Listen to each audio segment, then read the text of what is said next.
আমরা নদিয়ার রানাঘাটের দিকে আবারও নজর রাখবো। রানাঘাটের দক্ষিণে চলছে ভোট এবং সেখানে মুকুটমণির অধিকারীর বিরুদ্ধেও প্রার্থীরা লড়ছেন। শেষ হাসি কে হাসবে সে তো সময় বলবে, তবে প্রার্থীরাও ভোট দিতে আজকে সকালেই দেখা গেল তাদেরকে। তারা বেলা বাড়ার সঙ্গে সঙ্গে নিশ্চয়ই বিভিন্ন কাজে লিপ্ত হবেন, সে কারণে ভোট দিয়ে নিজে নিজের দায়িত্ব বুঝে নেবেন। ভোট দিলেন রানাঘাট দক্ষিণ বিধানসভা কেন্দ্রের উপনির্বাচনে সিপিএম প্রার্থী অরিন্দম বিশ্বাস।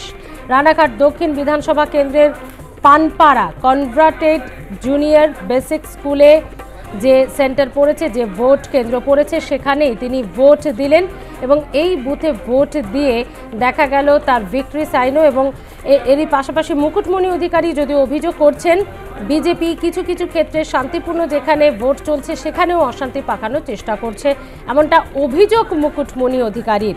ভোট দিলেন রানাঘাট দক্ষিণ বিধানসভা কেন্দ্রের উপনির্বাচনে সিপিআইএম প্রার্থী অরিন্দম বিশ্বাস।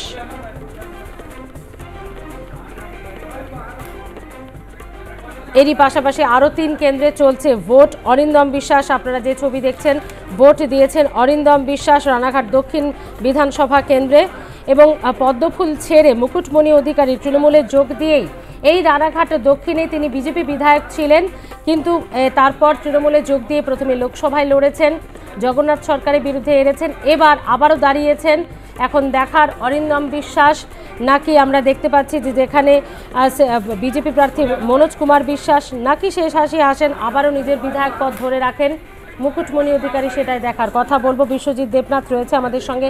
বিশ্বজিৎ, অরিন্দম বিশ্বাসও ভোট দিলেন, যদিও বিজেপির বিরুদ্ধে মুকুটমণি অধিকারী বেশ কিছু অভিযোগ তুলেছেন, কিন্তু অরিন্দম বিশ্বাস কি কিছু বললেন?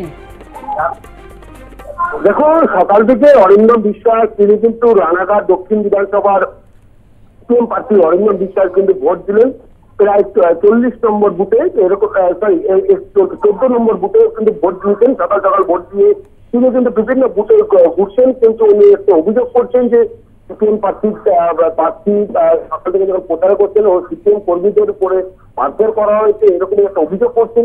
শাসক দল তৃণমূল কংগ্রেস এরকম একটা অভিযোগ করছেন, কিন্তু এখনো পর্যন্ত প্রার্থী সিপিএম প্রার্থী কিন্তু এখনো পর্যন্ত বিভিন্ন জায়গায় কিন্তু তিনি প্রত্যেকটি বুথে বুথে অরিন্দম বিশ্বাস কিন্তু এখনো বিভিন্ন বুথে কিন্তু ঘুরছেন, এরকমই দেখতে পাচ্ছি। তিনি কিন্তু সকাল থেকে গতকালকে রাত্রিবেলা কিন্তু নির্বাচন কমিশন কিছু অভিযোগ করেছেন, তাদের কর্মীদের সিপিএম কর্মীদের উপর মারধর করা হয়েছে, ভাঙচুর করেছে। তারপর কিন্তু এখনো পর্যন্ত তিনি কিন্তু অরিন্দম বিশ্বাস কিন্তু বিভিন্ন বুথে কিন্তু ঘুরছেন, এরকম চিত্র আমরা দেখতে পাচ্ছি সকাল থেকে। ধন্যবাদ বিশ্বজিৎ। নজর রাখা পরিস্থিতির দিকে। রানাঘাট দক্ষিণ বিধানসভা উপনির্বাচনে এর আগেও আপনাদেরকে জানালাম 172 নম্বর বুথে বিনা কারণে সেন্ট্রাল বাহিনীর লাঠিচার্জের প্রতিবাদ। মুকুটমণি অধিকারী তৃণমূল প্রার্থী, তিনি অভিযোগ করছেন কোথাও দাদাগিরি করছে সেন্ট্রাল বাহিনী, কোথাও বা দালালি করছে বিজেপির হয়ে সেন্ট্রাল বাহিনী। সেই রানাঘাট দক্ষিণে দেখা গেল যে এবার ভোট দিলেন অরিন্দম বিশ্বাস। রানাঘাট দক্ষিণ বিধানসভা উপনির্বাচনে নোকারি 172 নম্বর বুথে বিনা কারণে সেন্ট্রাল বাহিনীর লাঠিচার্জের অভিযোগ। ভোটারদের ওপর বিনা কারণে हो जाता है ना, कहीं पे भी रोड पे भी अगर आने नहीं मिले, टॉर्चरिंग करे, ভোটারদের ওপর লাঠিচার্জের অভিযোগ। মুকুটমণি অধিকারী তিনিও কেন্দ্রীয় বাহিনীর জওয়ানদের সঙ্গে কথা বলছেন যে কেন এই পরিস্থিতি, কেন মারধর, কি এমন হলো। কেন্দ্রীয় বাহিনীর জওয়ানরা বলছেন যে জটলা তৈরি করা হয়েছিল, তা হঠাতে গিয়েই লাঠিচার্জ করতে হয়। তবে এর আগেও মুকুটমণি অধিকারী তৃণমূল প্রার্থী তিনি অভিযোগ করেছিলেন দাদাগিরি করছে বাহিনী বা দালালি করছে বিজেপির হয়ে বাহিনী। এবার ভোটাররাও সেই কথা জানালেন। আজ 4 কেন্দ্রের সবথেকে বেশি ঘটনাবহুল যদি কোনো কেন্দ্র হয়ে থাকে তা হলো নদিয়া জেলার রানাঘাট।